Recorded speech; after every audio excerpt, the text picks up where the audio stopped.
Muy buenas noches, bienvenidos a este primer plano. ¿Y qué creen? Adivinen, ¿sobre qué vamos a enfocar las baterías? Obviamente, sobre las elecciones. Así que todos los segmentos de este programa estarán dedicados a un examen de las elecciones.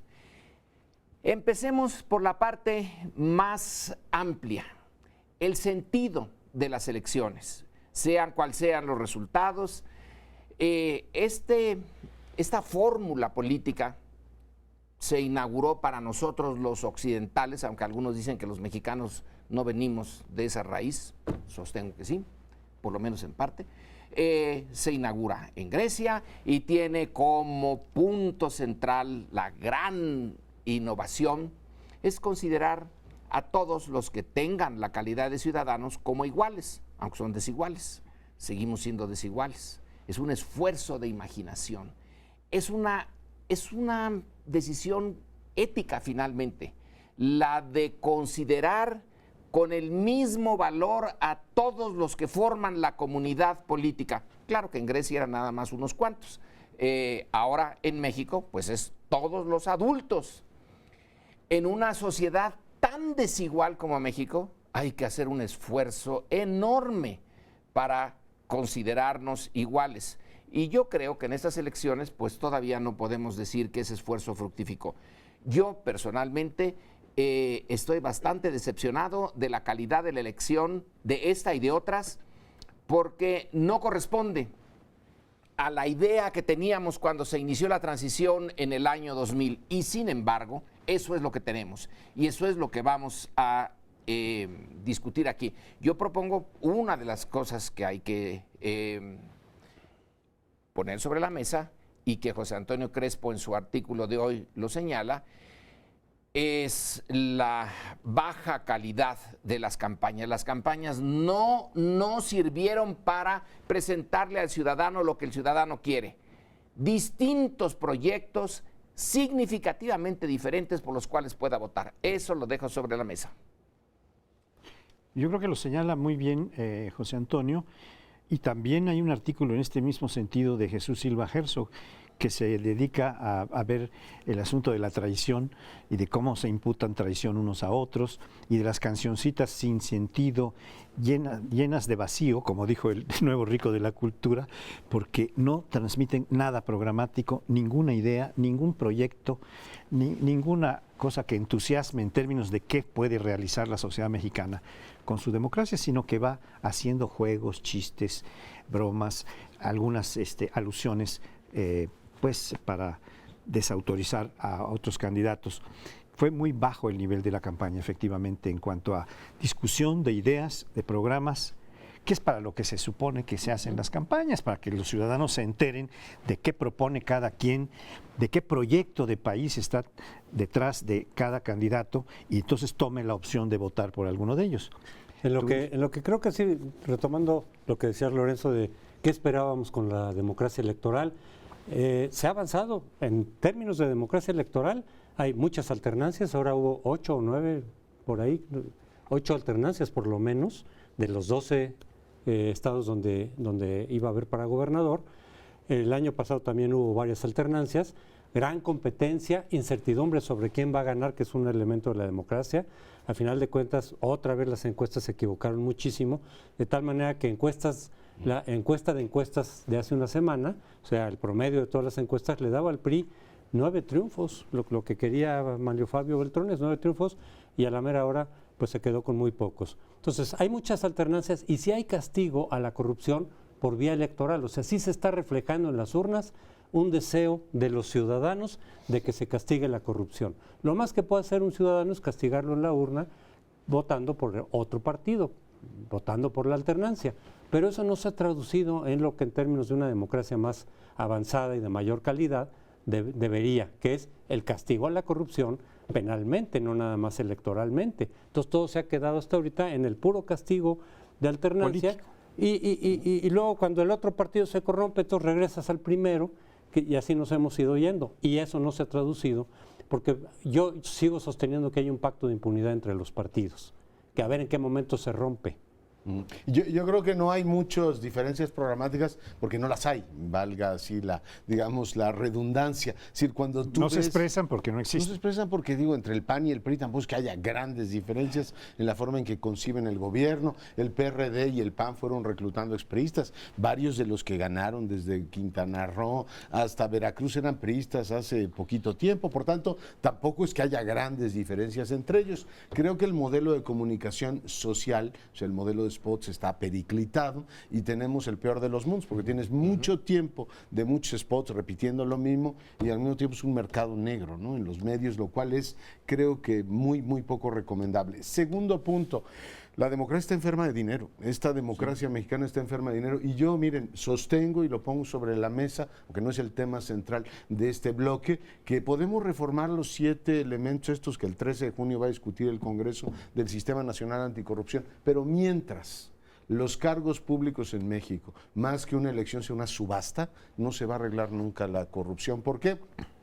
Porque todos los cargos públicos, todos, y por supuesto mientras más importantes, más dinero cuestan, requieren de una cantidad de dinero enorme que por supuesto al momento de llegar, sean presidentes municipales, diputados locales o gobernadores, los tienen que retribuir a las personas que los financiaron, con lo cual, insisto también, tenemos el peor de los mundos. Financiamiento público generoso, o sea, nos cuesta un dineral, una democracia de mala calidad y además tienes un mercado negro, pero tienes el incentivo perverso de estar corrompiendo a todos los que llegan a un cargo público. Por eso compran a los congresos, por eso los moches, por eso los presidentes municipales llegan y dicen, oiga, pues no tengo más que estar pagando las deudas anteriores. Y un tercer punto que me parece central, o sea, la crisis de gobernabilidad funcional de este país es absolutamente alarmante. El propio presidente les dijo el viernes a los gobernadores, señores, y no es la primera vez que lo hace, tienen que trabajar, o sea, los gobernadores, aparte de figurar y aparte de endeudar a sus entidades, como lo vimos en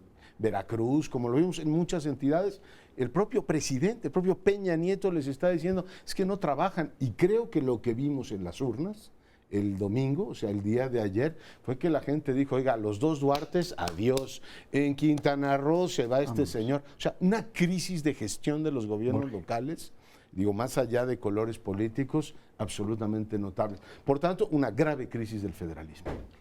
Cuando tú dices que el presidente les dijo a los gobernadores tienen que trabajar para dar resultados, también podríamos hacer la misma afirmación respecto del presidente. También lo podríamos hacer. Exactamente igual. Y los resultados, los resultados de esta elección también son para él. Claro. Pero lo que decías, José Antonio, dices, sí hemos avanzado, hay alternancia y se castiga.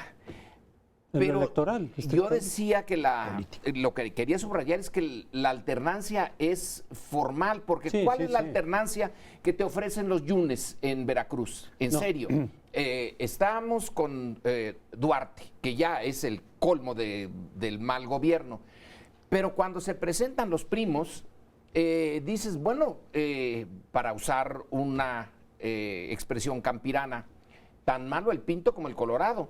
Es decir, no te dan realmente una alternativa. Sí, para ellos es importantísimo. El equipo de uno gana y va a ganar muchísimo en dinero y en todo. El equipo del otro va a perder un montón. Pero ¿y los ciudadanos? ¿Sabes cuál podría ser, perdón, la diferencia? Porque sí, entre un Yunes y el otro Yunes, incluso Miguel Ángel Yunes, pues en muchos sentidos se veía como peor candidato. Sin embargo, gana. Porque lo que más pesó en el electorado, a final de cuentas, gana a pesar de la campaña sucia en su contra y de acusarlo de corrupción y de que tenía quién sabe cuánto dinero fuera del país y de edificios que se compra y todo esto, la promesa de castigar la corrupción. Él insistió en que va a meter a la cárcel al gobernador saliente, a Javier Duarte. Ahí podría haber la diferencia. Si de veras cumple, como no han cumplido muchos otros que han prometido meter a la cárcel a su sucesor, por ejemplo el Bronco, si él llegara a cumplir en estos 2 años que va a tener, hay que recordar que en Veracruz solamente son 2 años, bueno, si él cumple esa promesa, que fue lo que le dio el triunfo a final de cuentas, pese a su trayectoria, pese a las acusaciones en su contra, ahí sí podrían dar un pasito más importante cualitativo, porque entonces, como decía yo, hasta ahorita se castiga la corrupción solo en las urnas, y no se trata de eso, se trata de que eso se traduzca en una penalización de la corrupción, o sea, un castigo penal. Si eso hace, si cumple su promesa Miguel Ángel Yunes, a lo mejor se rompe el pacto de impunidad y entonces el PRI dice, bueno, pues entonces yo meto a la cárcel a Padres en Sonora y entonces se rompe el pacto de la impunidad, con lo cual la ciudadanía saldría ganando. Pero a lo mejor son fantasías, ¿eh? Yo creo que fantasías aparte, desde la perspectiva así más general que planteaba Lorenzo al principio, yo veo una cuestión que hace mucho tiempo, desde principios del siglo XX, planteó Weber, el problema del patrimonialismo, es decir, utilizar los bienes públicos que deben servir para la mayor parte de la gente, para la sociedad, para crear servicios, obras públicas, etcétera, se los llevan a su bolsa particular, al patio de su casa, los políticos, de todos los partidos.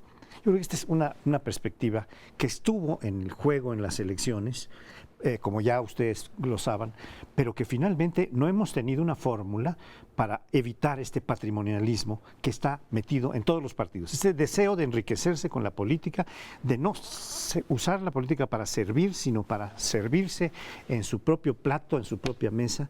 Y eso es algo que está pendiente de ser resuelto, porque pues la ley anticorrupción y todo lo que estamos pendientes de ver cómo se procesa. No hay ley que funcione si no se le pone un alto a ese incentivo de ganar elecciones con dinero. A ver, les recuerdo un dato, el 52% de los candidatos a esta elección, los mismos que pidieron que hubiera un sistema de revisión del dinero, por el caso Monex, ¿se acuerdan de todo lo demás? El 52% Monex no cumplió. Y ahora después van a decir, qué barbaridad, el INE no nos va a quitarles el registro a todos porque no cumplieron.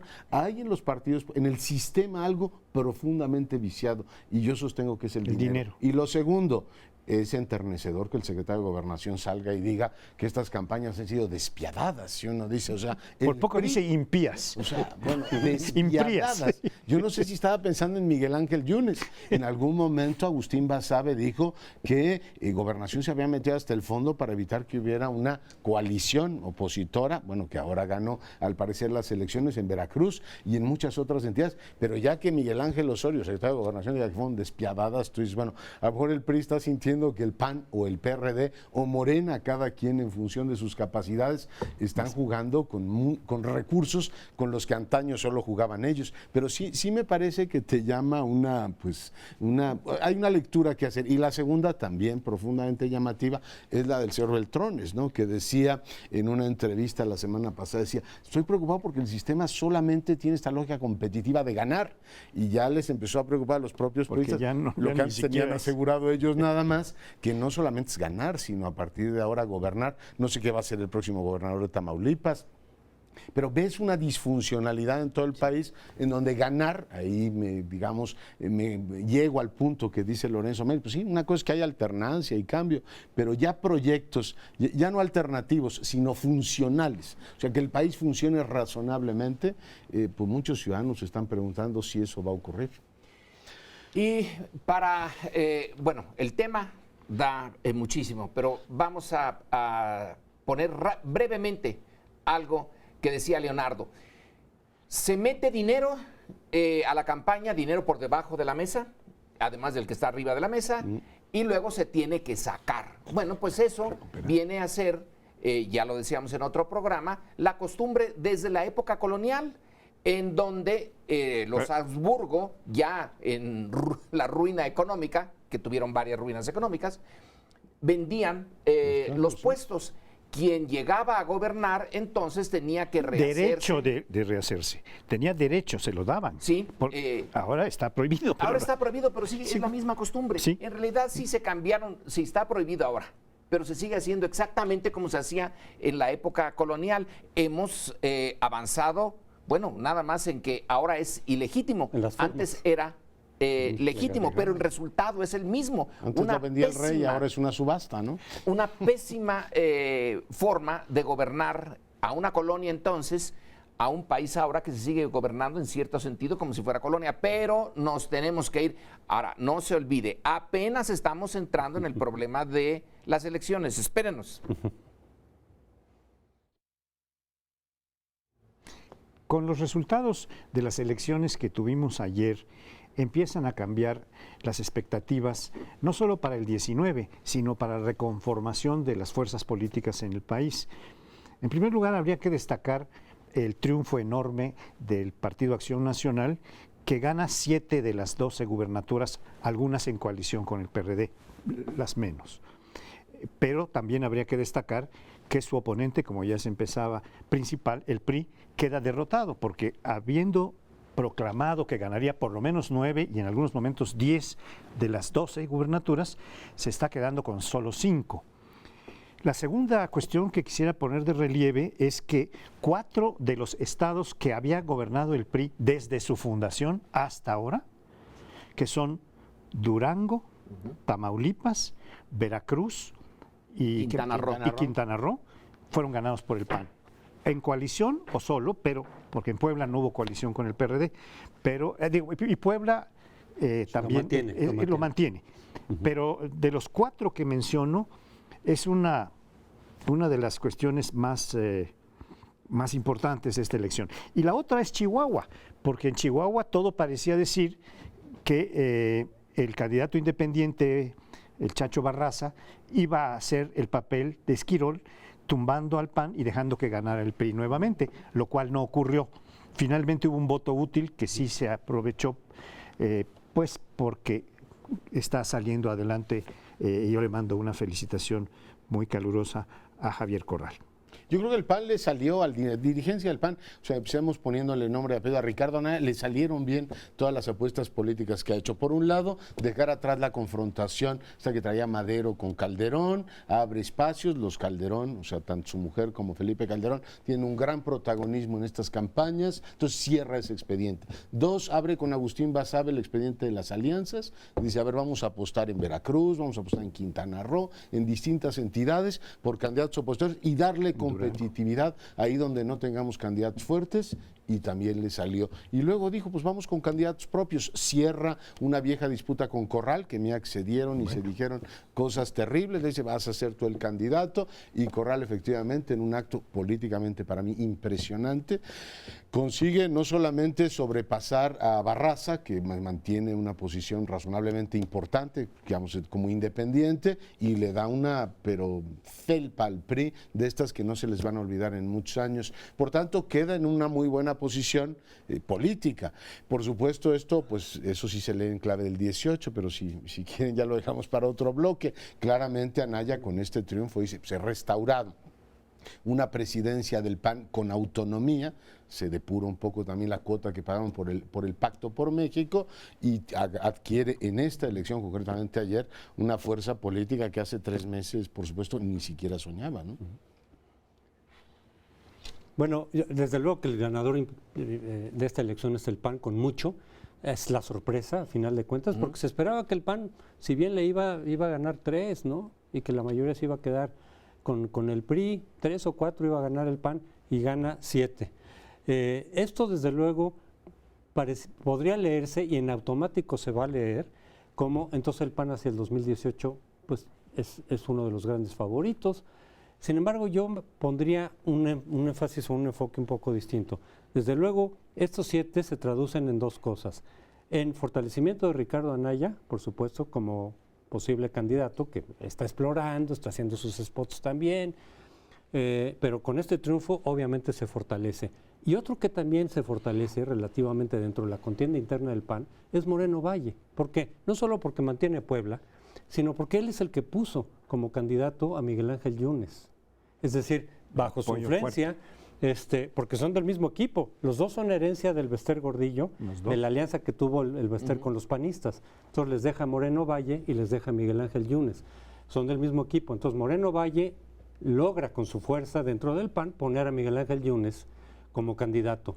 Que por cierto, muchísimos panistas no estaban contentos con Por eso se fue buen notorio. Sí, incluso pensaban que mejor que perdiera el PAN en Veracruz, porque decían, es que el PRI que está dentro del PAN se va a fortalecer. El secretario general del PAN renunció unos días antes de las elecciones. Así es, el propio secretario del PAN. Entonces se fortalece, digamos, el núcleo priista dentro del PAN, cuyo candidato es Moreno Valle. Entonces, Moreno Valle llega con más cartas también para competir. Y a lo que voy para terminar es, entonces si hay una contienda interna dentro del PAN fuerte entre Margarita, Ricardo Anaya y Moreno Valle, y si no logran sacar al candidato de manera unida, llega debilitado en todos los partidos, cuando hay confrontación, rupturas internas, se llega debilitado frente a la contienda presidencial. El PAN llegó debilitado y dividido en el 2012. Bueno, viendo al PAN y tomando de nueva cuenta la afirmación de que hay alternancia y de que esto es una ganancia y de que la democracia de algo sirve. A mí de todas maneras, me queda un sabor de boca bastante amargo porque el PAN es el responsable de la guerra contra el narco que se desarrolla desde el 2007 y que sigue todavía hoy con Peña Nieto y que se calcula en 100,000, hasta 140,000 muertos, todos los crímenes violentos que ha tenido México desde que subió la curva de asesinatos por cada 100,000 habitantes y que se puede consultar en muchas partes. Hay allí un precio que debería de pagar también el PAN, pero como no hay alternativa, entonces esos 100,000, 20,000 desaparecidos o más de 100,000 muertos, ¿qué? El PAN vuelve tan tranquilito a presentarse como alternativa. ¿Y los muertos?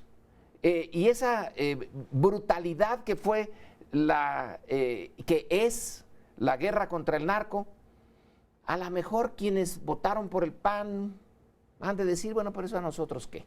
Esos son los muertos, esos vienen de otra clase social, de otro entorno, y casi se puede decir ni los oímos, ni los vemos, ni sabemos. Y sí, el PAN tienen toda la razón. Encuentra en estas elecciones del 2016 la ventana de oportunidad para el 2018 y nadie le hizo pagar esos muertos. Tú decías, es que en las elecciones les hacen pagar. La corrupción de los gobernadores en este caso. ¿Y esa no es corrupción? Esa es corrupción más grande. Pero es Claro, nacional. Yo creo que sí ha pagado, ¿no? Bueno, perdió la presidencia y se fue a tercer lugar en el 12. Sí. El año pasado perdió en Sonora. O sea, el PAN ha pagado, yo creo que una travesía del desierto fuerte por esa cuota. Lo que creo es que en estas elecciones sí había como otros dilemas, ¿no? En primera instancia. Es decir, a ver, tienes un gobernador que utiliza las finanzas públicas y para, digamos, utiliza su banco para procesar las finanzas públicas, pues sí tienes un dilema ahí fuerte. Hay otras entidades donde los dilemas eran otros, como Aguascalientes, donde también ganó el Partido Acción Nacional. Creo que Durango es una cosa interesante que habrá que explorar. Digo, entidades que nunca habían tenido una alternancia. Tamaulipas se está cayendo a pedazos. O sea, realmente, bueno, creo que el PAN sí conectó con el mal humor social o con, digamos, en esta etapa, en el 16, encontró el camino, entró la conexión con ese sector del electorado y logró resolver sus problemas internos, como decía en la primera intervención, sí. Viejas broncas de Madero, Calderón y todo, y finalmente digamos, presentarse unidos. Ahora el dilema es que ofrezcan buenos gobiernos, ¿no? Porque hasta ahora pues sí, han quedado a deber fuerte, en materia de gestión. Estimado Leonardo, es un dilema muy fuerte porque lo que está recogiendo, como tú decías, en Tamaulipas son pedazos y en otros estados hay una desgracia terrible que quién sabe qué va a poder hacer un gobierno del PAN o de la coalición PAN-PRD, que espero empiecen a tener gobiernos coaliciones de gobierno y no solo coaliciones electorales. Y este es un punto que me interesa destacar, el tema de las coaliciones.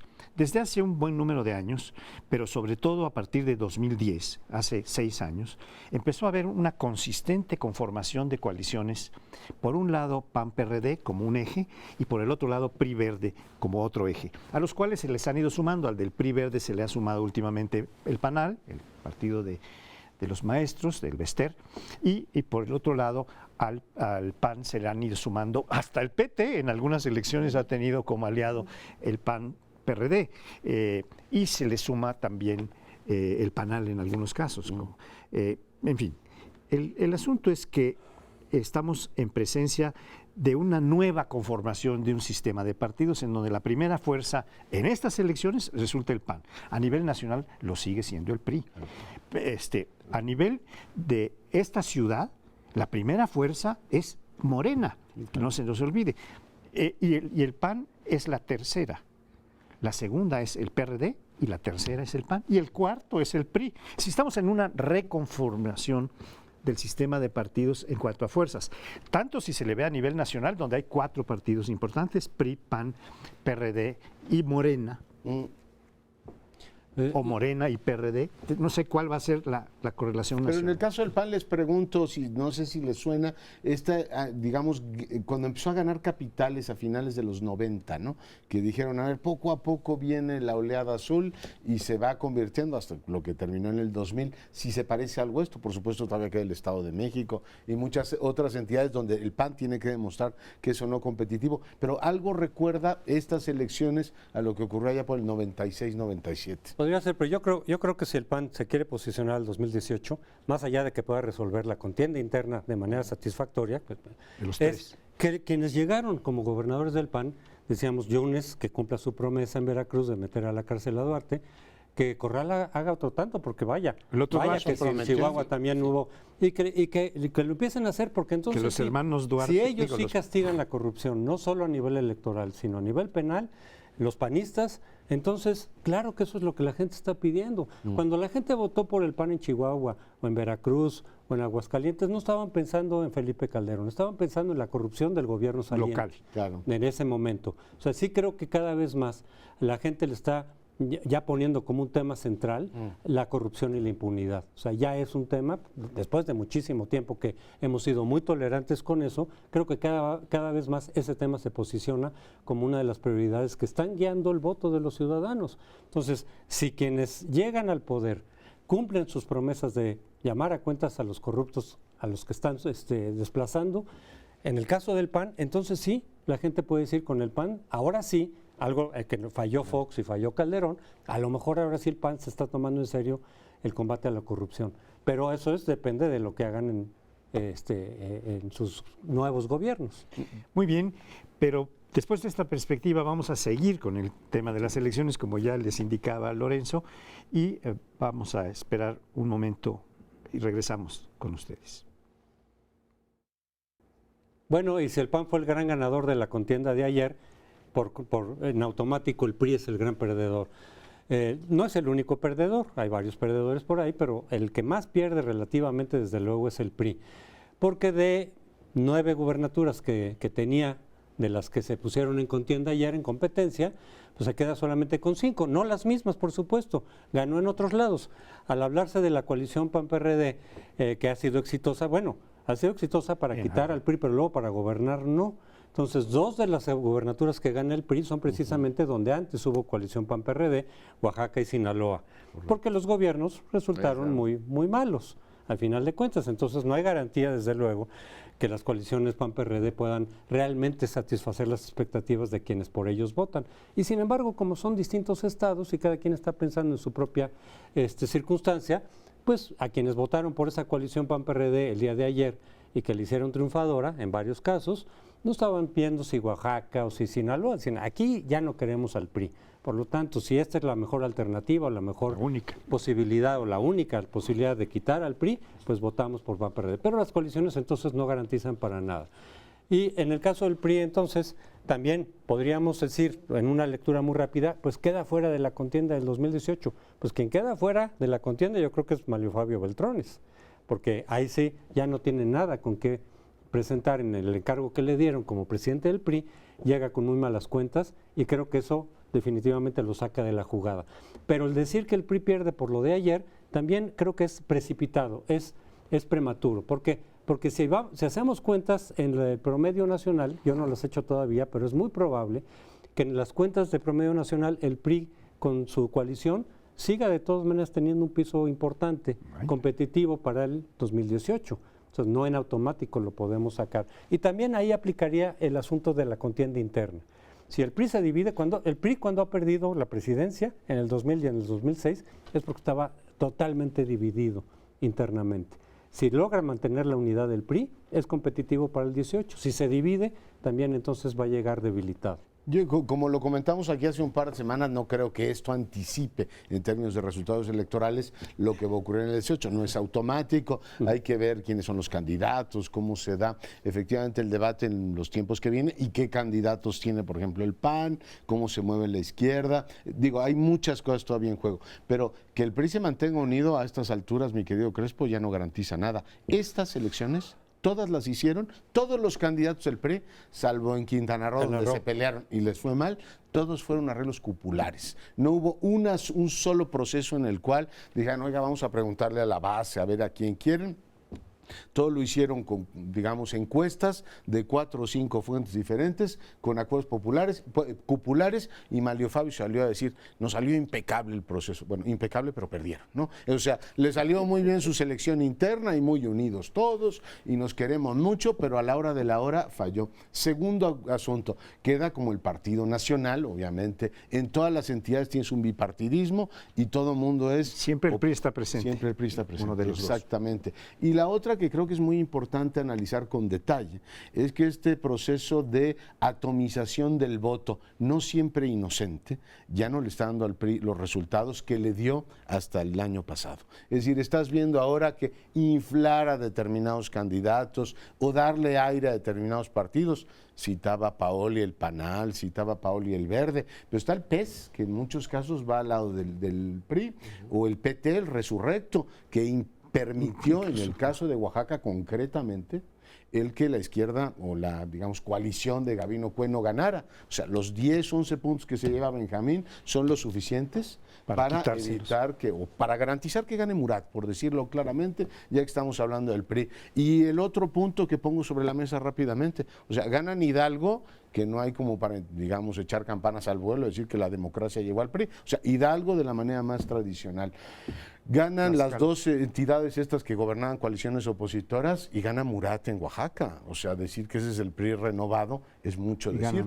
Por tanto, sí creo que hay un balance ahí muy claro que hacer, que no necesariamente impacta de manera directa al 18. Pero en este año es muy pesado. Bueno, yo creo que aunque no sea todavía factible con las elecciones de ayer y sus resultados, pronosticar qué puede pasar en el 2018, porque el terreno político trepida, se mueve mucho. Antes se movía más lentamente, ahora en 2 años puede haber movimientos muy fuertes. No ha surgido un candidato que pudiera ser una gran expectativa fresca, etcétera, que pudiera apoyar el PRI. Y eso puede ocurrir, porque se están quemando todas las cartas, empezando por Beltrones y otros. El propio Osorio Chong con esto queda bastante quemadito.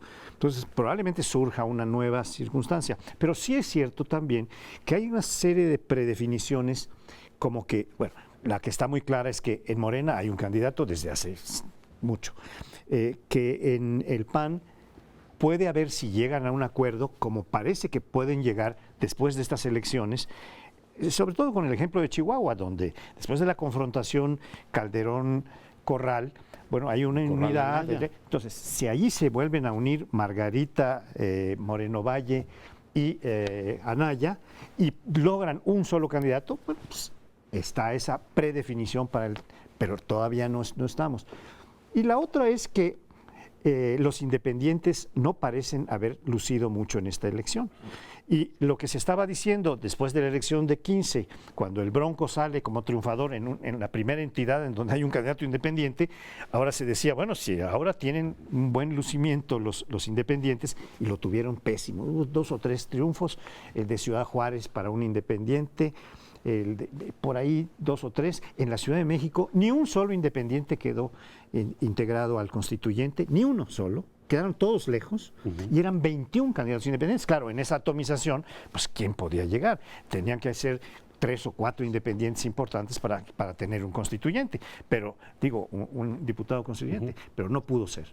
Entonces, en el 2012, recién el triunfo del PRI y del PRI viejo, porque no había de otro, traía la carga de un partido autoritario que retoma el poder, que ya lo hemos también visto aquí, no es el único, pero son muy pocos.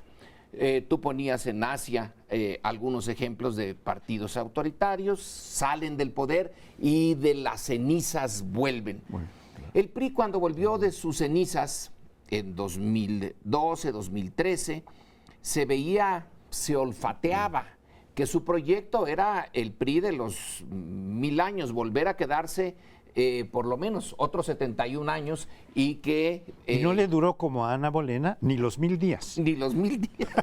Entonces sí, el PRI de Peña Nieto, del estado donde nunca ha perdido, donde está fuerte, recupera el poder y rearma otra vez todo para seguir en el 18, en el 24, en el 2030.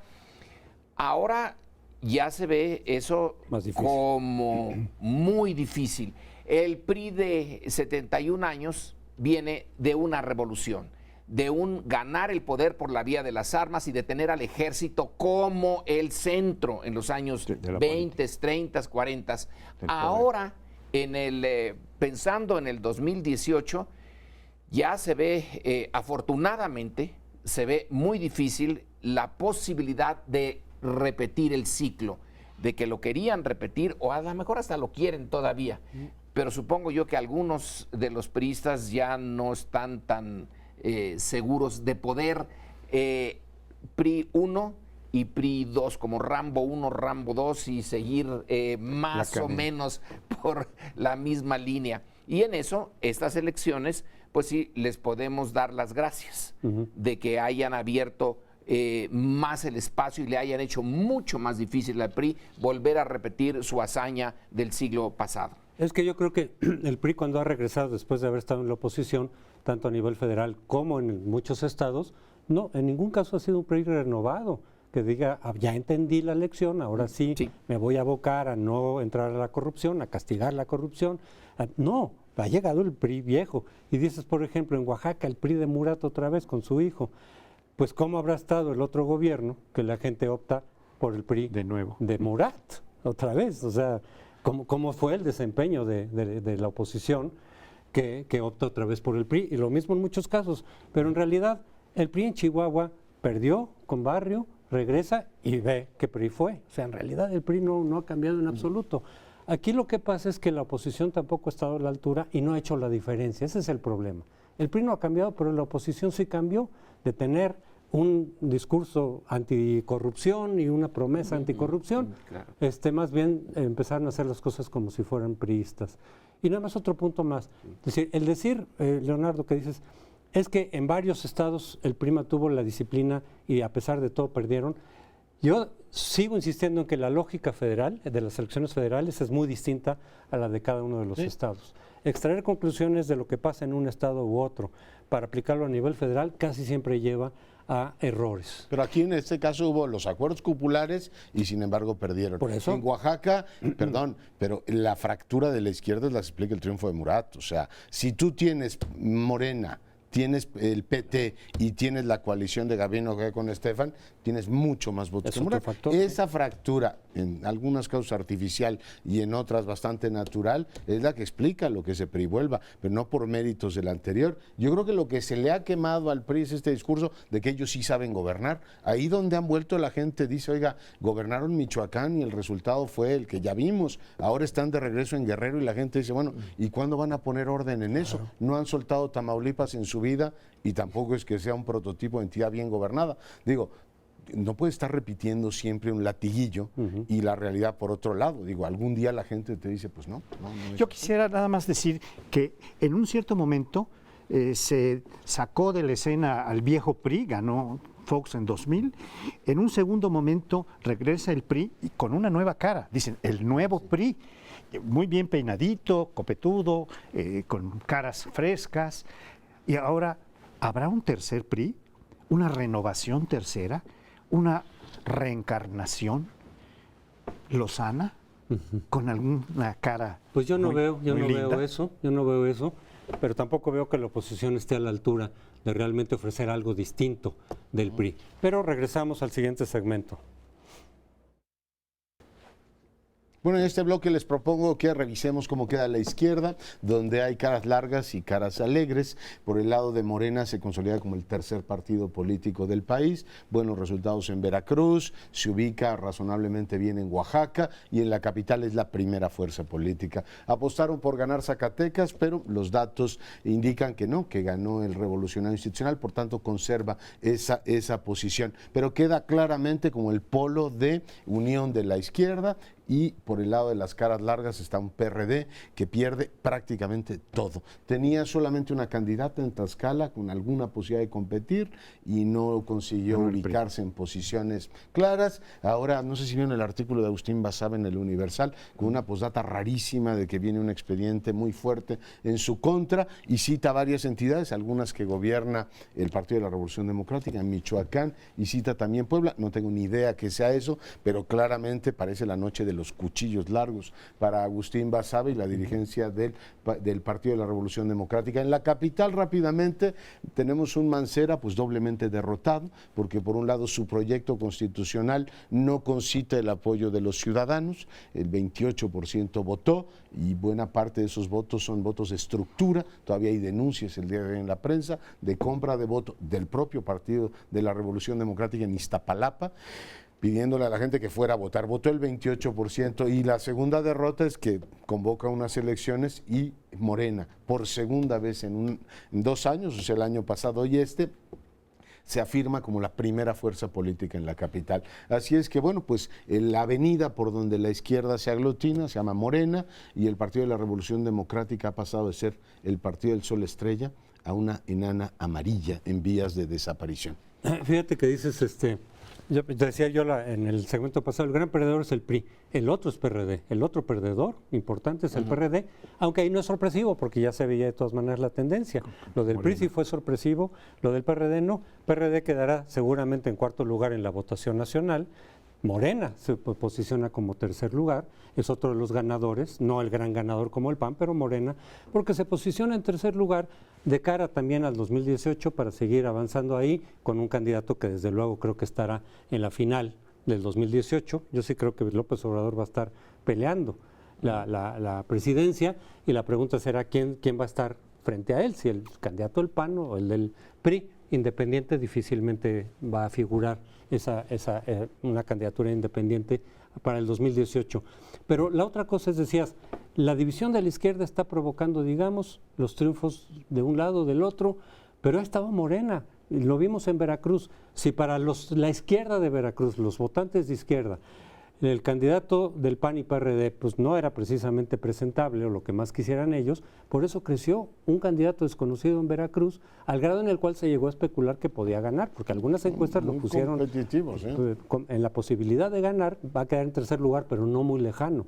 Entonces, estaba la posibilidad de Morena. Si se divide la izquierda y el PRD aparece junto con el PAN, con un candidato panista además, salvo en Tlaxcala, que no hubo coalición, y había un candidato fuerte del PRD, pues estaba la opción de Morena. Alguien de izquierda que dice, a ver, el PRD está de capa caída, va con el PAN en coalición, candidato panista o priista en todo caso, pues ahí estaba Morena, y por eso Morena creció mucho, pero no llegó en todo caso en Veracruz o en Zacatecas, que también era una alternativa, a ganar la gubernatura.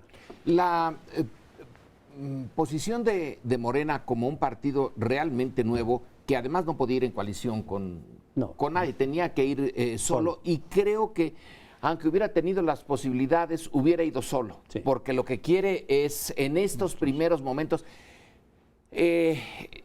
cuando Maurice Duverger señala que cada partido tiene un sello en el momento en que se inicia y ese sello se le queda para siempre, bueno, el sello de Morena es decir, soy la izquierda y voy a ir solito y vamos a cambiar en el largo plazo el panorama político mexicano, implantando un partido de izquierda que no sea de tribus, como fue el caso del PRD. Ojalá pueda ser así. Pero lo de Veracruz es también un triunfo, porque haber venido de la nada, nada, en un estado priista y durísimo, en donde ahí sí se juega uno la vida en la política y en muchos otros aspectos, Bueno, queda entonces el eje Ciudad de México, que es la que tiene una configuración en su cultura política más plural y siempre contestataria respecto del poder dominante, y ahora se desplaza un tanto hacia el Golfo de México, hacia Veracruz, y el PRD, cuando gana las coaliciones, todos sabemos que la coalición, el PRD es la colita, que nunca será, aunque se diga coalición PAN-PRD, es PAN. La cabeza. Y el PRD es ahí nada más para no desaparecer, no porque tenga un proyecto propio. Y es que en otras circunstancias pensemos, ¿cómo va a ir una coalición de supuesta izquierda con supuesta derecha? Bueno, el PAN no es supuesta derecha, es derecha. Sí, claro. Y la supuesta izquierda siendo ahí como la rémora, el tiburón y la remorita que va por ahí navegando. El PRD ya se perdió, ya no tiene mucho sentido, pero como las burocracias mueren como los árboles de pie, ya están muertas y siguen allí, va a seguir cobrando y va a seguir en Por un rato largo. Y un rato largo, hasta que un ventarrón venga y la tire. Bueno, yo creo que valdría la pena también mencionar a otros dos grupos que se autodefinen como de izquierda. El PT, que había perdido aparentemente en 2015 su registro por no alcanzar el porcentaje de votación que la ley exige para sostenerlo, y ahora ha tenido una actuación verdaderamente rara. En Oaxaca lanza su propio candidato que finalmente, como ya decía Leonardo, le acaba dando el triunfo al PRI, a Alejandro Murat, y por el otro lado en Puebla, que se une a la coalición de PAN, PANAL, etcétera, y apoya a Gali. Pero por el otro lado está un surgimiento que había sido muy importante en 2015, que es el de Movimiento Ciudadano, sobre todo con Enrique, ¿cómo se llama? Alfaro, que ganó Jalisco. 5 de los 8 municipios conurbados de la zona metropolitana de Guadalajara, empezando por Guadalajara mismo y otros 4 municipios. En esta elección están totalmente deslucidos, tanto Movimiento Ciudadano como PT están casi borrados en este momento y van a tener pues difícil protagonismo en los próximos meses o años, según parece indicar el resultado de esta elección.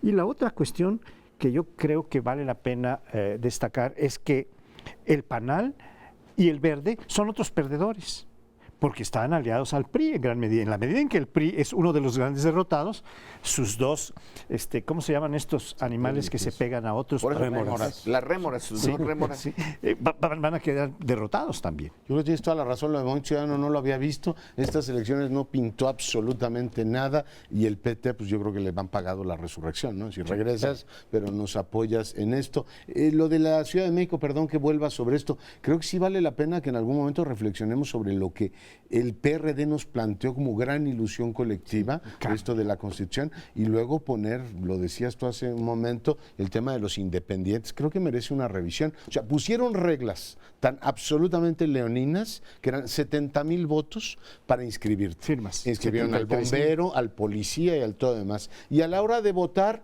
20,000 votaron por él. Entonces yo no sé si 50,000 que lo apoyaron para registrarse, de pronto dijeron, este ya no me gustó, mejor Era me nomás el regreso. registro. O era, lo que hicieron fue clientelas corporativas para registrarlos, buscando atomizar el voto. Y ni así les salió, porque Morena les dio una felpa de aquí te espero. Subió el PRD respecto a lo que indicaban las encuestas preelectorales, pero es un fracaso en toda la línea de unas burocracias delegacionales y de la Asamblea Legislativa que son impermeables ya no a la crítica, a la mismísima realidad, porque perder 2 elecciones seguidas es mucho perder, ¿eh? Estábamos discutiendo las posibles candidaturas para el 18 que salen de esta elección. Pues también entonces en lo del PRD, más bien discutamos las no salidas ya de candidaturas. Y iba a ser Tendrá que independiente. discutir si va de apéndice del PAN, ¿no? Será, sí. En la siguiente elección del 18. Sí, O alguien si se dijo- alinea con López Obrador, A ver, tiene porque los dos además, caminos. aparte de que Morena gana en la capital, el otro dato es la abstención que se esperaba aquí en la capital, cercana al 80%, con lo cual este proyecto de constitución de la Ciudad de México, etcétera, no goza de legitimidad ni de respaldo ciudadano.